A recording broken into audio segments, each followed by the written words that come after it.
कसको लागि होला खास? भैँसीको लागि।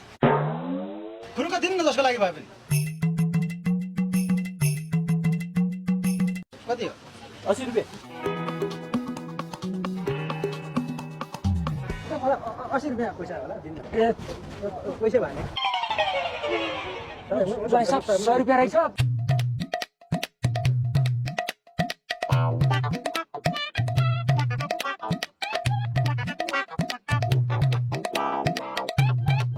म यो प्याक पुऱ्याएर आइहाल्छु हजुर यहाँ बस्दै गर्नु एकैछिन ल।